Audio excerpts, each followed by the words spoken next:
एक राजा का दरबार लगा हुआ था। क्योंकि सर्दी का दिन था, इसलिए राजा का दरबार खुले में बैठा था।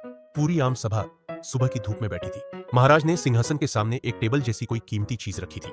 पंडित लोग, दीवान आदि सभी दरबार में बैठे थे। राजा के परिवार के सदस्य भी बैठे थे। उसी समय एक व्यक्ति आया और प्रवेश मांगा। प्रवेश मिल गया तो उसने कहा, मेरे पास दो वस्तुएं हैं। मैं हर राज्य के राजा के पास जाता हूँ और अपनी बात रखता हूँ। कोई परख नहीं पाता, सब हार जाते हैं और मैं विजेता बनकर घूम रहा हूँ। अब आपके नगर में आया हूँ। राजा ने बुलाया और कहा, क्या बात है? तो उसने दोनों वस्तुएं टेबल पर रख दी। बिल्कुल समान आकार, समान रूप, रंग, समान प्रकाश, सब कुछ नखसिक समान। राजा ने कहा, ये दोनों वस्तुएं एक है। तो उस व्यक्ति ने कहा, हाँ, दिखाई तो एक सी देती है, लेकिन है भिन्न। इनमें से एक है बहुत कीमती हीरा और एक है कांच का टुकड़ा, लेकिन रूप रंग सब एक है। कोई आज तक परख नहीं पाया कि कौन सा हीरा है और कौन सा कांच। कोई परख कर बताइए कि ये हीरा है, ये कांच। अगर परख खरी निकली तो मैं हार जाऊंगा और यह कीमती हीरा मैं आपके राज्य की तिजोरी में जमा करवा दूंगा। यदि कोई न पहचान पाया तो इस हीरे की जो कीमत है उतनी धनराशि आपको मुझे देनी होगी।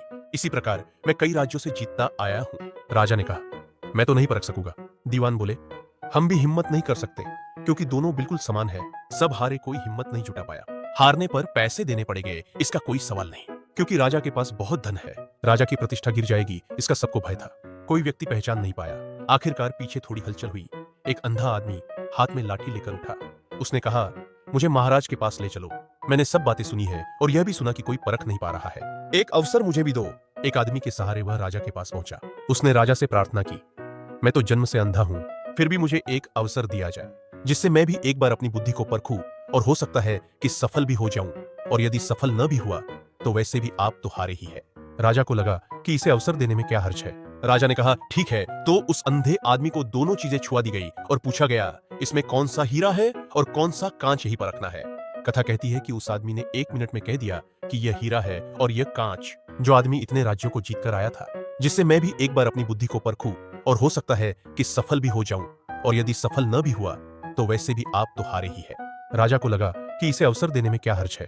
राजा ने कहा, ठीक है। तो उस अंधे आदमी को दोनों चीजें छुआ दी गई और पूछा गया, इसमें कौन सा हीरा है और कौन सा कांच, यही परखना है।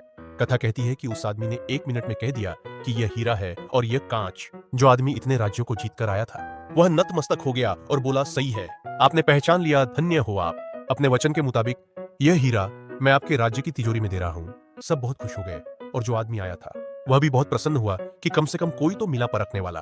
वह राजा और अन्य सभी लोगों ने उस अंधे व्यक्ति से एक ही जिज्ञासा जताई कि तुमने यह कैसे पहचाना कि यह हीरा है और वह कांच। उस अंधे ने कहा कि सीधी सी बात है मालिक, धूप में हम सब बैठे हैं। मैंने दोनों को छुआ, जो ठंडा रहा वह हीरा, जो गर्म हो गया वह कांच।